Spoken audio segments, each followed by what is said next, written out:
तो इस समय एक अहम अपडेट आ रही है इस पूरे मामले में काबिले गौर है कि अहमदाबाद तो लंडन के लिए इस फ्लाइट ने उड़ान भरी सी 238 मुसाफिर इस दे सवार सी और एक रेजिडेंशियल एरिया के उत्ते 1:20 के उत्ते ये जहाज़ क्रैश होया है और क्रैश होने तो बाद किन्ने एग्जैक्टली इस दे विच लोकां नूं बचाया गया, रेस्क्यू किया गया है, एक अहम जानकारी है, थोड़ी देर दे विच क्लीयर होएगा। मैं अपडेट कर देवां 238 पैसेंजर सवार सी, 238 लोग सवार सन इस जहाज़ दे विच। जो 238 का आंकड़ा है वो तुसी कह सकते हो कि उस दे विच शायद क्रू मैंबर्स भी शामिल होंगे। और काबिले गौर है कि लंडन के लिए इसने अहमदाबाद तो उड़ान भरी सी और उड़ान भरन के कुछ ही सैकेंड्स बाद, कुछ ही मिनट बाद एक क्रैश हो जाता है रेजिडेंशियल एरिया के उत्ते। एग्जैक्टली कित्थे होया है उसकी थोड़ी देर के कन्फर्मेशन होएगी, पर एयरपोर्ट के प्रेमिसिस तो लग रहा है कि बिल्कुल बाहर आ गया, जी बाउंड्रीज ने एयरपोर्ट दी उस तो बाहर आके ये जहाज़ क्रैश होया है। और एयरपोर्ट के उत्ते हफड़ा दफड़ी डेफिनेटली आप माहौल देख रहे हैं। इस समय जो एंबूलेंस दी तस्वीरें भी तुहानूं स्क्रीन के उत्ते नज़र आ रही होंगियां, वो भी बिल्कुल ये लग रहा है कि उत्थे बहुत सारे लोग पहुँच गए हैं, आले दुआले के लोग उत्थे पहुँच गए हैं। उत्थे जिहड़ियां एयरपोर्ट अथॉरिटीज़ ने वो भी इस समय नज़र आ रही ने, सानूं कुछ फोर्सिस जिहड़ियां एयरपोर्ट के उत्ते तैनात रहिंदियां ने उन्होंने जवान भी नज़र आ रहे हैं। और काबिले गौर है कि 3 तस्वीरें तुहाडी टीवी स्क्रीन के उत्ते ने। मैं अपने दर्शकों जिहड़े हुणे हुणे साडे नाल जुड़े ने उन्होंने क्लीयर कर देवां पॉइंट नंबर 1 कि जिहड़ा यह हादसा वापरिया है ये अहमदाबाद गुजरात के विच वापरिया है।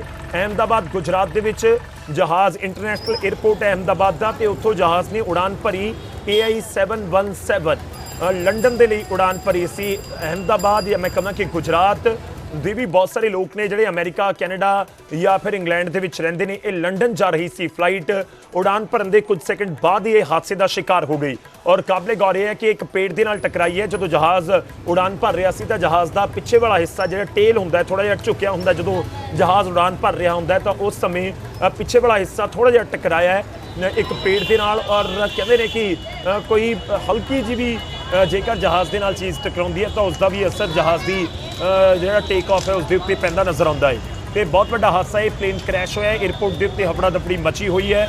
और इस सब के विचाले जी ऑफिशियल तौर के उत्ते स्टेटमेंट आई है कि 1:20 के उत्ते एक पूरा हादसा वापरिया है। जी AI 717 AI मतलब एयर इंडिया 717 ये फ्लाइट सी जी हादसे का शिकार हुई है। और ये जी फ्लाइट है ये जा रही सी लंडन और इस दे विच 200 ਜਿਹੜੇ काबिले गौर है कि 38 लोग सवार सन। बहुत एक बड़ा आंकड़ा है और जिस तरीके दी भयानक तस्वीरां ने, जिस तरीके की स्थिति इस समय तस्वीरों के नज़र आ रही है, तुसीं ये कह सकते हो कि ये कोई बहुत ही सुखावी नहीं है, बहुत चिंता नूं वधाउण वाली है, खास तौर पर उन्होंने लोगों के लिए जिन्हां दे अपनियां ने इस जहाज़ के जरिए उड़ान भरी होगी।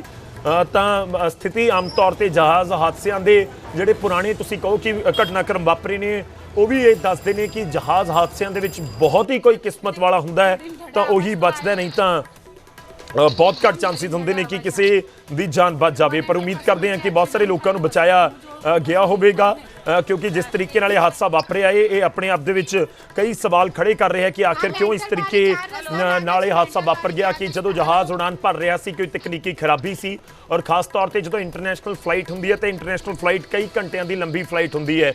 जे अहमदाबाद तो लंडन भी देखिए तो कई घंटिया का सफ़र होएगा जिसके जरिए ये जहाज़ लोगों को अगे पहुँचाएगा। पर सवाल ये है कि आखिर नहीं ध्यान रखा गया कि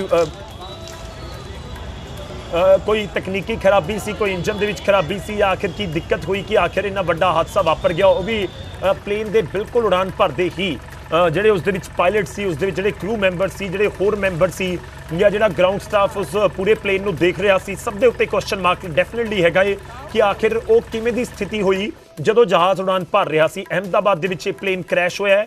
ਅਹਿਮਦਾਬਾਦ ਦੇ ਵਿੱਚ ਇਹ ਤਸਵੀਰਾਂ ਤੁਹਾਨੂੰ ਦਿਖਾ ਰਹੇ ਹਾਂ ਜਿੱਥੇ 242 ਅੰਕੜਾ ਅਪਡੇਟ ਹੋ ਗਿਆ, 242 ਲੋਕ ਇਸ ਦੇ ਵਿੱਚ ਸਵਾਰ ਸੀ ਜਹਾਜ਼ ਦੇ ਵਿੱਚ। और जो एक फ्लाइट ट्रैकर होंगे कि तुसी जाके ऑनलाइन सर्च कर सकते हो कि जी फ्लाइट है जी अज जिन्हें लंडन के लिए उड़ान भरी तो वह फ्लाइट की इस समय स्टेटस की है। जो मैं जाके AI 717 फ्लाइट ट्रैकर के देख रहे हैं तो उत्थे आ रहा this flight could not be located in are system.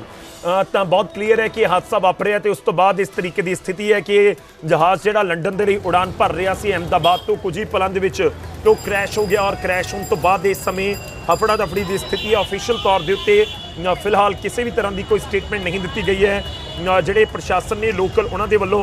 और काबिले गौर ये भी है कि जी तस्वीर आ रही ने अजे होर थोड़ी देर के क्लीयर होएगा कि एग्जैक्टली ये पूरा घटनाक्रम कित्थे वापरिया है। पर जो ਸ਼ੁਰੂਆਤੀ ਤੌਰ ਦੇ ਉੱਤੇ ਸਾਡੇ ਕੋਲ ਜਾਣਕਾਰੀ ਪਹੁੰਚ ਰਹੀ ਹੈ, ਉਸ ਦੇ ਮੁਤਾਬਿਕ ਅਹਿਮਦਾਬਾਦ 에ਅਰਪੋਰਟ ਤੋਂ ਉਡਾਨ ਭਰਦੇ ਸਮੇਂ ਇਹ ਹਾਦਸਾ ਵਾਪਰਿਆ ਹੈ ਔਰ ਹਾਦਸਾ ਜਦੋਂ ਵਾਪਰਿਆ ਤਾਂ ਜਹਾਜ਼ ਬਿਲਕੁਲ ਉਡਾਨ ਭਰੀ ਹੀ ਸੀ, ਯਾਨੀ ਕਿ ਕੁਝ ਸੈਕਿੰਡ ਜਾਂ ਕੁਝ ਮਿੰਟ ਹੀ ਹੋਏ ਸਨ ਜਦੋਂ ਉਡਾਨ ਭਰੀ। ਔਰ ਜੋ ਮੈਂ ਤਸਵੀਰ ਦੇ ਵਿੱਚ ਦੇਖ ਕੇ ਅੰਦਾਜ਼ਾ ਲਗਾ ਸਕਦਾ ਹਾਂ ਤਾਂ ਉਸ ਦੇ ਵਿੱਚ ਨਜ਼ਰ ਆ ਰਿਹਾ ਕਿ ਇੱਕ ਕੰਧ ਤੁਹਾਨੂੰ ਨਜ਼ਰ ਆ ਰਹੀ ਹੋਵੇਗੀ, ਬਿਲਕੁਲ ਜਿੱਥੇ ਲੋਕਾਂ ਦੀ ਭੀੜ ਹੈ ਉਸ ਦੇ ਨਾਲ ਕੰਧ ਆਮ ਤੌਰ ਤੇ ਉਸ ਦੇ ਉੱਪਰ ਬਿਲਕੁਲ ਕੰਡਿਆਂ ਵਾਲੀ ਤਾਰ ਲੱਗੀ ਹੋਈ ਹੈ। ਜਿਹੜੀ ਪੂਰੀ 에ਅਰਪੋਰਟ ਦੀ ਬਾਉਂਡਰੀ ਹੁੰਦੀ ਹੈ ਉਹ ਇਸ ਤਰੀਕੇ ਨਾਲ ਹੀ ਹੁੰਦੀ ਹੈ ਕਿ ਇੱਕ ਉੱਚੀ ਦੀਵਾਰ ਹੁੰਦੀ ਹੈ, ਉਸ ਦੇ ਉੱਪਰ ਕੰਡਿਆਂ ਵਾਲੀ ਤਾਰ ਹੁੰਦੀ ਹੈ। ਜਿਹੜੇ ਰਨਵੇ ਸਾਨੂੰ ਬਹੁਤੇ ਦੂਰ ਤੋਂ ਹੀ ਨਜ਼ਰ ਆਉਂਦੇ ਨੇ ਤੇ ਲੱਗ ਰਿਹਾ ਕਿ ਬਿਲਕੁਲ 에ਅਰਪੋਰਟ ਦਾ ਜਿਹੜਾ ਪੂਰਾ ਬਾਉਂਡਰੀ ਵਾਲ ਉਸਦੇ ਬਾਹਰ ਨਿਕਲਦੇ ਹੀ ਬਸ ਉਹਨੂੰ ਕ੍ਰਾਸ ਕਰਿਆ ਹੀ ਸੀ ਕਿ ਪੂਰਾ ਘਟਨਾਕ੍ਰਮ ਵਾਪਰ ਗਿਆ। ਤਾਂ 1:20 ਦੇ ਉੱਤੇ ਪੂਰਾ ਜਿਹੜਾ ਹਾਦਸਾ ਵਾਪਰਿਆ ਹੈ, ਜਿਸ ਦੇ ਵਿੱਚ ਕਾਬਲੇ ਗੌਰ ਹੈ ਕਿ 242 ਲੋਕਾਂ ਦੇ ਸਵਾਰ ਹੋਣ ਦੀ ਜਾਣਕਾਰੀ ਮਿਲ ਰਹੀ ਹੈ। ਅੱਜ ਤੱਕ ਇਹ ਕਲੀਅਰ ਨਹੀਂ ਹੈ ਕਿ ਕਿੰਨੇ ਲੋਕ ਉਸ ਦੇ ਵਿੱਚ ਸੇਫ ਨੇ ਜਾਂ ਕਿੰਨੇ ਲੋਕਾਂ ਨੂੰ ਇਸ ਦੇ ਵਿੱਚ ਕੋਈ ਨੁਕਸਾਨ ਪਹੁੰਚਿਆ ਹੈ, ਕਲੀਅਰ ਨਹੀਂ ਹੈ। ਪਰ ਥੋੜੀ ਦੇਰ ਦੇ ਵਿੱਚ ਉਮੀਦ ਕਰਦੇ ਹਾਂ ਕਿ ਜ਼ਰੂਰ ਪਤਾ ਲੱਗੇਗਾ ਤੇ ਕਲੀਅਰ ਕੀਤਾ ਜਾਏਗਾ ਕਿ ਆਖਿਰ ਐਗਜ਼ੈਕਟਲੀ ਉੱਥੇ ਹੋਇਆ ਕੀ ਹੈ। ਆਮ ਤੌਰ ਤੇ ਜਹਾਜ਼ਾਂ ਦੇ ਵਿੱਚ ਬਲੈਕ ਬਾਕਸ ਵੀ ਹੁੰਦਾ, ਉਸ ਦੇ ਜ਼ਰੀਏ ਵੀ ਇਹ ਬਾਅਦ ਦੀਆਂ ਗੱਲਾਂ ਨੇ ਸਾਰੀਆਂ। ਜਦੋਂ ਇਹ ਪੂਰੇ ਹਾਦਸੇ ਦੀ ਜਿਹੜੀਆਂ ਤੁਸੀਂ ਕਹਿ ਲਓ ਕਿ ਇਨਕੁਆਇਰੀਜ਼ ਹੋਣਗੀਆਂ ਉਸ ਸਮੇਂ ਪਤਾ ਲੱਗੇਗਾ ਕਿ ਆਖਿਰ ਇਹ ਹਾਦਸਾ ਹੋਇਆ ਕਿਉਂ ਹੈ। ਪਰ ਤੁਸੀਂ ਇਹ ਵੀ ਅੰਦਾਜ਼ਾ ਲਗਾ ਕੇ ਦੇਖੋ ਕਿ ਜਿਹੜੇ ਲੋਕੀ ਅਜੇ ਤਾਂ 에ਅਰਪੋਰਟ ਦੇ ਬਾਹਰ ਹੀ ਖੜੇ ਹੋਣੇ, ਉਹਨਾਂ ਦੇ ਪਰਿਵਾਰ ਦੇ ਮੈਂਬਰ ਜਿਨ੍ਹਾਂ ਨੇ ਆਪਣੇ ਪਰਿਵਾਰ ਦੇ ਮੈਂਬਰਾਂ ਨੂੰ ਸੀ ਆਫ ਕੀਤਾ ਸੀ, ਠੀਕ ਹੈ ਤੁਸੀਂ ਲੰਡਨ ਜਾ ਰਹੇ ਹੋ ਸਕਦਾ ਕਿ ਇਸ ਦੇ ਵਿੱਚ ਕੋਈ ਅਜਿਹੇ ਲੋਕ ਵੀ ਹੋਣ ਜਿਹੜੇ ਪਹਿਲੀ ਵਾਰ ਲੰਡਨ ਦੇ ਲਈ ਉਡਾਨ ਭਰ ਰਹੇ ਹੋਣ। ਜਿਵੇਂ ਪੰਜਾਬ ਤੋਂ ਬਹੁਤ ਸਾਰੇ ਲੋਕ ਜਾਂਦੇ ਨੇ ਅਲੱਗ-ਅਲੱਗ ਸ਼ਹਿਰਾਂ ਦੇ ਵਿੱਚ, ਉਸੇ ਤਰ੍ਹਾਂ ਨਾਲ ਜਿਹੜੀਆਂ ਗੁਜਰਾਤ ਦੇ ਵਿੱਚ ਵੀ ਬਹੁਤ ਸਾਰੇ ਲੋਕ ਜਾਂਦੇ ਨੇ। ਤੁਸੀਂ ਵਿਦੇਸ਼ਾਂ ਦੇ ਵਿੱਚ ਜਾਓ, ਅਮਰੀਕਾ, ਕੈਨੇਡਾ ਜਾਂ ਮੈਂ ਲੰਡਨ ਦਾ ਵੀ ਜ਼ਿਕਰ ਕਰਾਂ ਤਾਂ ਉੱਥੇ ਵੀ ਤੁਹਾਨੂੰ ਬਹੁਤ ਵੱਡੀ ਗਿਣਤੀ ਦੇ ਵਿੱਚ ਗੁਜਰਾਤੀ ਨਜ਼ਰ ਆਉਣਗੇ ਜਿਨ੍ਹਾਂ ਦੇ ਆਪਣੇ ਸਟੋਰ ਨੇ, ਪਟੇਲ ਸਟੋਰ, ਇਸ ਤਰੀਕੇ ਨਾਲ ਜਿਹੜੇ ਖਾਸ ਤੌਰ ਤੇ ਵਿਦੇਸ਼ਾਂ ਦੇ ਵਿੱਚ ਗਏ ਨੇ ਜਾਂ ਵਿਦੇਸ਼ਾਂ ਦੇ ਵਿੱਚ ਰਹਿੰਦੇ ਨੇ, ਉਹ ਇਸ ਗੱਲ ਨੂੰ ਬਾਖੂਬੀ ਸਮਝਦੇ ਨੇ ਕਿ ਉੱਥੇ ਬਹੁਤ ਸਾਰੇ ਸਟੋਰ ਜਿਹੜੇ ਹੁੰਦੇ ਨੇ, ਉੱਥੇ ਬਿਜ਼ਨਸ ਬਹੁਤ ਵੱਡੇ ਜਿਹੜੇ ਗੁਜਰਾਤੀ ਲੋਕ ਹੈਗੇ ਨੇ ਉਹਨਾਂ ਦਾ ਉੱਥੇ ਬਿਜ਼ਨਸ ਕਈ ਹੈਗੇ ਨੇ। ਤਾਂ ਉਹ ਪੂਰੀ ਸਥਿਤੀ ਡੈਫੀਨਿਟਲੀ ਕਿ ਉਹ ਲੋਕ ਕੌਣ ਸੀ, ਕਿੱਥੇ ਜਾ ਰਹੇ ਸੀ, ਉਹ ਪਹਿਲੀ ਵਾਰ ਜਾ ਰਹੇ ਸੀ, ਉਹ ਬਾਅਦ ਦੀਆਂ ਗੱਲਾਂ ਹੈ। ਪਰ ਇਸ ਸਮੇਂ 242 ਲੋਕਾਂ ਦੇ ਜਹਾਜ਼ ਦੇ ਵਿੱਚ ਮੌਜੂਦ ਹੋਣ ਦੀ ਜਾਣਕਾਰੀ।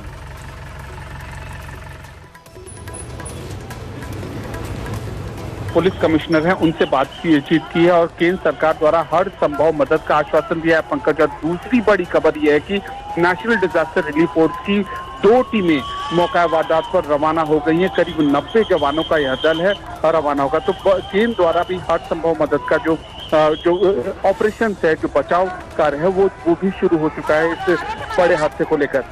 इसके अलावा और कुछ अपडेट आपके पास कि अब ये साजिश के एंगल से भी जांच की जाएगी, क्योंकि अमूमन देखा जाता है जब विदेश के लिए रवाना होता है प्लेन या देश में भी जो इंटरनल फ्लाइट्स होती हैं, बाकायदा निरीक्षण किया जाता है, कई सारे डिपार्टमेंट्स होते हैं, उनसे ओके मिलती है, तब विमान उड़ान भरता है। तो अब साजिश का एंगल भी देखा जाएगा, हालांकि जांच का विषय।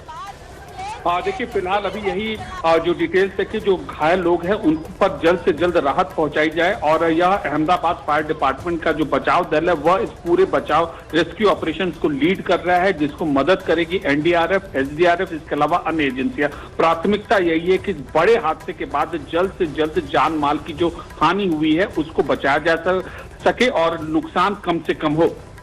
बिल्कुल, और तस्वीरों में हम दिखा रहे हैं कुछ जो इंजर्ड लोग हैं वो एक तस्वीर आप देख रहे हैं, थोड़ा सर उठाया हुआ है, यानी अब ये पता चल पाएगा, क्योंकि बहुत सारे जो इंजर्ड पेशेंट्स हैं उनसे ये मालूम पड़ पाएगा कि एग्जैक्टली हुआ क्या था। क्योंकि जैसे ही प्लेन ने टेक ऑफ किया, लगभग 1:15 बजे का टाइम था, जैसा कि हमारे सहयोगी जनक दबे बता रहे थे, और जैसे ही विमान ने टेक ऑफ किया अचानक से पीछे का जो एरिया होता है, यानी टेल एरिया जो प्लेन का होता है, उसमें ब्लास्ट हुआ, फिर आग लग गई और जाकर विमान गिर गया। एक रेजिडेंशियल जो एरिया है उस तरफ जाकर गिरा, वहां एक पार्किंग लॉट था, उसमें सारी कारों में आग वहां लग गई। 232 माफ कीजिएगा यात्री इसमें सवार थे, पैसेंजर्स थे। ये नंबर थोड़ा ऊपर नीचे हो सकता है, लेकिन इस विमान ने लंदन के लिए उड़ान भरी थी। AI-171 ये एयर इंडिया का विमान था जो कि लंदन के लिए रवाना हो रहा था कि अचानक से टेक ऑफ करते ही जैसे ही विमान ने उड़ान भरी, उसके टेल एरिया में ब्लास्ट हुआ, फिर आग लगी। 2 तस्वीरें हम आपको दिखा रहे हैं कि मलबे के ढेर में तब्दील हो गया विमान, आग की लपटें, काला धुआं उठता हुआ नजर आ रहा है। और एक तस्वीर जो हम आपको दिखा रहे हैं, जितने भी इंजर्ड वहां पे हुए हैं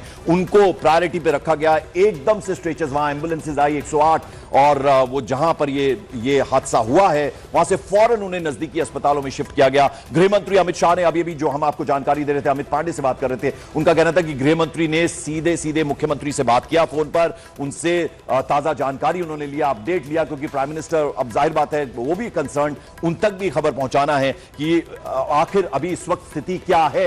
लेकिन हर संभव मदद का ऐलान केंद्र की तरफ से कहा गया है कि प्रायोरिटी पे रखें इस काम को, फौरन जो घायल लोग हैं उन्हें ट्रीटमेंट मिलना चाहिए, मेडिकल एड मिलना चाहिए, ये प्रायोरिटी पे होना चाहिए काम। और रेस्क्यू ऑपरेशन अभी इस वक्त चल रहा है, फायर ब्रिगेड वहां पर बड़ी सब, पुलिस के तमाम आला अधिकारी इस वक्त मौके पर मौजूद हैं। 2 तस्वीरों के जरिए हम दिखाने की कोशिश कर रहे हैं भयावता। आप जानिए कितना भयानक यह विमान क्रैश हुआ है, प्लेन क्रैश हुआ है। लगभग 1:15 से 1:30 बजे तक का टाइम बताया जा रहा है जब इस विमान ने लंदन के लिए उड़ान भरी थी। AI-171 विमान संख्या है, प्लेन का नंबर है, एयर इंडिया का यह विमान है। और जैसे ही इसने टेक ऑफ किया, उड़ान भरी लंदन के लिए, कि अचानक से इसमें ब्लास्ट हुआ और आग लग गई। और आग के बाद आप देखिए जाकर ये गिरा, एक रेजिडेंशियल एरिया में गिरा। जो प्रारंभिक जानकारी नितिन हमें दे रहे थे उस बारे में भी कुछ और अपडेट आएगा, हम आपको देंगे। लेकिन वहां एक पार्किंग लॉट हमने आपको दिखाया जहां सारी कारें जो खड़ी थी उन सब में आग लग गई। और आप देख रहे हैं दूर तक आसमान में उठता हुआ धुआं, अफरा